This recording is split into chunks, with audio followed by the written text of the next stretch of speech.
Eh ben, bonjour à tous, j'espère que vous allez bien. Pour ma part, ça va. Aujourd'hui, on se retrouve pour une vidéo où je vais vous montrer des cartes que j'ai reçues, des cartes Ogdoadic, donc une bonne base. J'ai reçu au total 44 cartes de l'extension euh, Angu, donc c'est les anciens gardiens. Bref, la display qui est sortie dans le mois avec l'Ogdoadic à l'intérieur et les Solfacor. J'ai acheté à une connaissance Discord une bonne base, donc comme j'ai dit, normalement 44 cartes. C'est une très bonne base même. Donc j'ai déjà fait un deck, donc j'ai couplé le Odoadic avec autre chose, parce que dans ce que j'ai acheté là, il n'y a que les ultras, il n'y a que les super et les rares, et il n'y a pas des ultra rares. Donc là, je vais pouvoir vous présenter les super rares, les rares et les communs qui touchent au deck, Ogdoadic. Alors, je vais essayer de faire un petit zoom. Et voilà. Donc, donc là, il en manque 14 qui sont ici, qui font partie d'un deck, du coup, que je vais vous présenter après. Alors, du coup, Curse, The Ogdoadic Light. Donc, c'est lui, le niveau 8. Et donc, pour son effet, du coup, je vous laisse lire son effet. Et sinon, bah, regardez sur l'application Nexus qui permet de voir les effets des monstres. Principalement, quand on joue, on essaie de savoir. C'est un deck qui va surtout se jouer avec le cimetière et avec le fait de sacrifier des monstres sur notre terrain pour invoquer du cimetière. Après, il y a des conditions, il y a des choses à faire avec l'adversaire. Je vais essayer de déchiffrer. Alors, Curse, par exemple, c'est juste pour exemple, hein, je ne vais pas tout énumérer. Donc, elle, quand elle est dans le cimetière, on va pouvoir sacrifier un monstre. Ça, c'est le coup. Ensuite, on va pouvoir l'invoquer spécialement. Et l'adversaire peut invoquer spécialement un monstre de son cimetière, mais on va annuler ses effets. Quand cette carte est invoquée spécialement, on peut cibler un monstre de level 4 ou moins Ogdoadic dans le cimetière. On va l'invoquer spécialement. Mais il va être banni s'il quitte le terrain. Et on peut utiliser chaque effet de Curse The Odoadic Lights une fois par tour. En gros, son effet, c'est ça, si je ne me suis pas trompé. Donc, ça va jouer dans le cimetière. Ensuite, j'ai bien sûr euh, Frugos, The Odoadic Bloodless. Je vous laisse son effet, comme d'hab. C'est énormément de sacrifier un monstre, invoquer spécialement. Donc, voilà. Donc, le petit Frugos. Ensuite, j'ai Zoa, The Odoadic Bloodless. Donc là, c'est des niveau 4. Donc, vous voyez que là, j'ai lumière, ténèbres. Donc, ça dépend. Ensuite, j'ai la magie, donc Ogdoadic Water Lily. Donc, elle, elle est très bien. Hop, elle est plutôt pas mal. Ensuite, j'ai le terrain Ogdoadic Origin. J'ai pris plein de cartes pour ce deck. Je me suis dit, on sait jamais si je veux me le faire un petit peu plus sérieusement. Là, je l'ai fait d'une manière non compétitive, juste histoire de m'amuser pour jouer ces cartes-là, c'est tout. Après, mon terrain, je pense qu'il n'est pas trop joué. Après, ça dépend des versions. J'ai pas vraiment tout regardé. Ensuite, j'ai la piège continue Ogdoadic Holo. Holo ou Holo.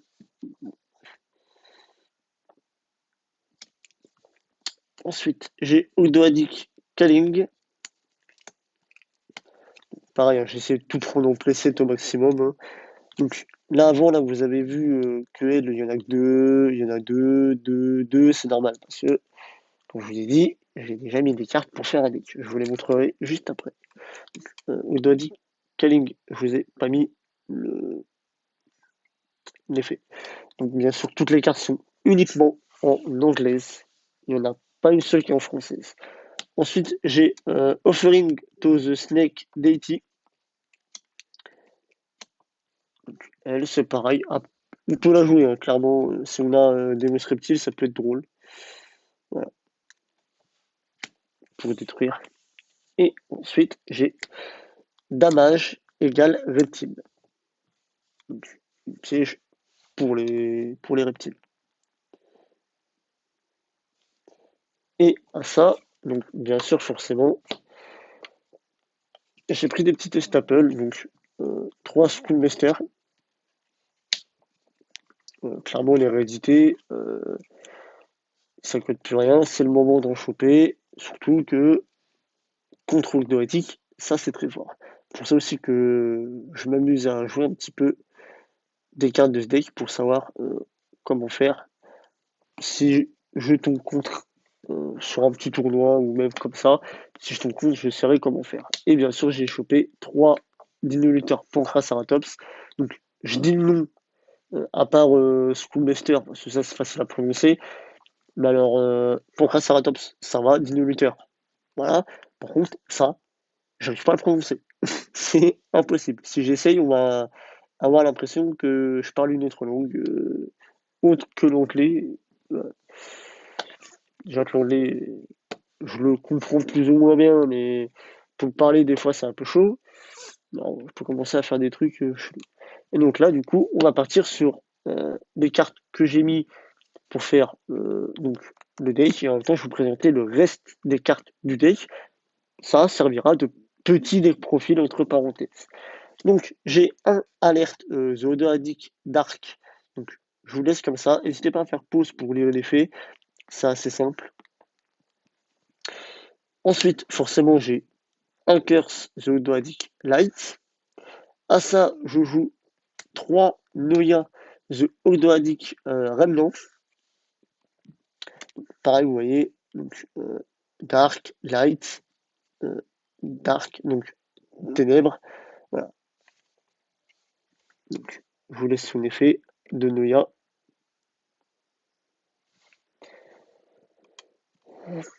Ensuite, j'ai 3 Nunu, The Odoradic Remnant.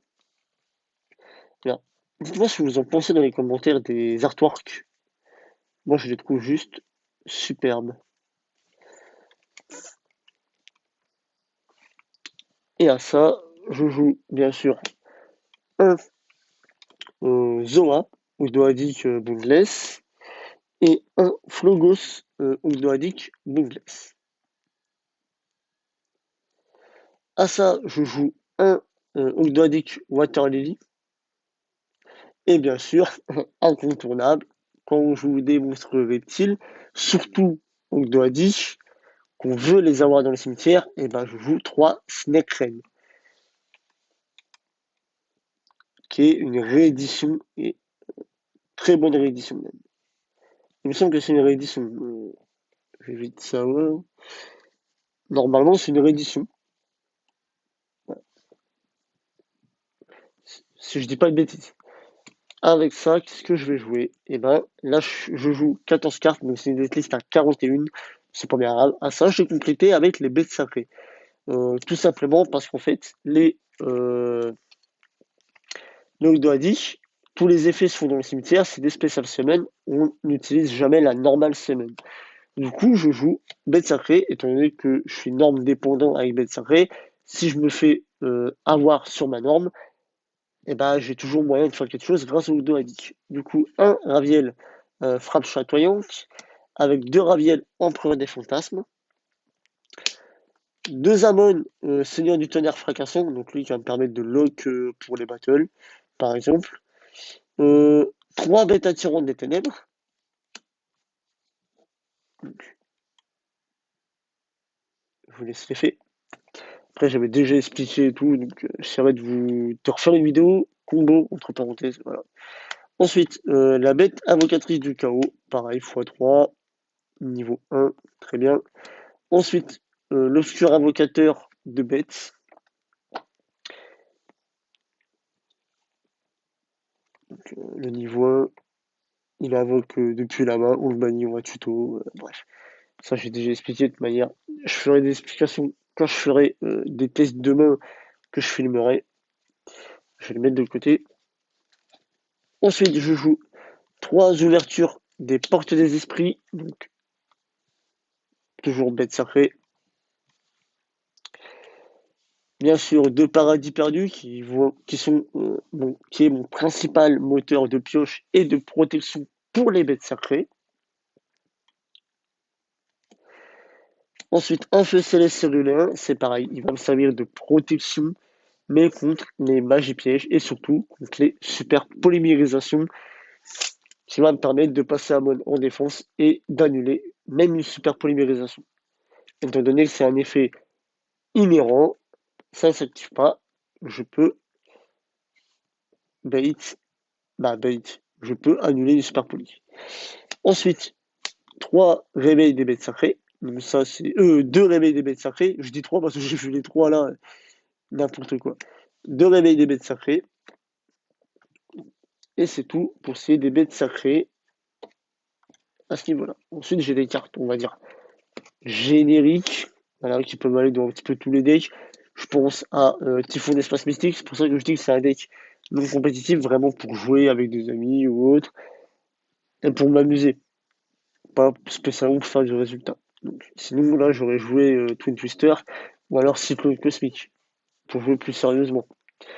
Et ensuite, dans l'optique de casser un petit peu les pieds, toujours pareil, ma fameuse répression qui quitte pas le deck bête sacré, qui est très forte dans ce deck. Et voilà. Ensuite, pour ce qui est de l'extra deck, je suis encore en train de le travailler. Il n'est pas totalement fini. Je le build encore. Je suis en train d'essayer de réfléchir. Qu'est-ce que je peux mettre dedans? Déjà, il est pas trop mal, je trouve. Donc, à ça, qu'est-ce que je vais jouer? Je joue un Salamandre dans le Mirage. Parce que dans une de mes combos, j'ai besoin d'un Salamandre dans le Mirage pour faire un petit truc qui est plutôt utile. Ensuite, je joue une équidnée Reptilia. Donc, pareil, je vous laisse l'effet. Il faut 2 monstres, un reptile inclus. Ça tombe bien avec une Doadic et son reptile. Elle va permettre de changer une attaque d'un monstre adverse à 0. Et bon, on a une façon de faire un OTK, vous verrez. Ensuite, je joue un soldat d'élite alien structure M. Donc bon, oui, bon, c'est parce que je savais pas trop quoi mettre, alors je me dis bon, moi, je vais le mettre et puis je verrai bien si à l'occasion je l'utilise ou pas. À ça, je joue un dragon charge Borel. Bon, ça peut être pratique, il y a un petit truc à 3000. Voilà, faut que je mette des trucs dans l'estradier, je sais pas trop quoi mettre, alors j'ai splatché ça. On joue des level 4, donc forcément Résident des Abysses. Très bonne carte, notamment en match miroir. Match miroir au Doadic, bien sûr. Si je joue contre ce deck, et ben Schoolmaster, Resident des Abysses sont pour moi les 2 meilleures cartes contre ce deck, clairement. Il va potentiellement le ralentir si on sait où mettre les interrupts au niveau des effets dans le cimetière. Si on fait Resident des Abysses, clairement aucun effet dans le cimetière, ça va y faire très mal à l'adversaire. Donc très bonne carte. Ensuite, un King of the Feral Imps, donc, pareil, qui est de l'édition Ango. Donc là, il faut 2 monstres niveau 4 et son effet. Une fois par tour, on détache un matériel de cette carte et on ajoute un monstre reptile du deck à la main. Il n'y a pas de restriction. C'est un monstre reptile, qu'il soit ténèbres, lumière ou feu, peu importe le niveau, on l'ajoute à la main. C'est une tuto. Voilà, tout simplement. Ensuite, une manière de gagner avec la Reptilia, de changer une attaque de monstre à 0, c'est grâce à numéro 97 Draglubion. Tout simplement, je vais vous montrer le long coup. Voilà, ces deux-là sont niveau 8. Et on les a assez facilement sur le terrain. Donc, Draglubion, pour faire un OTK, il n'y a rien de tel. Accompagné bien sûr de son fidèle numéro 100 Dragon Numéron. Pour les effets, hop, vous faites pause pour les lire, ça ira plus vite. Ensuite, je joue un numéro 107, Dragon Taction aux yeux galactiques.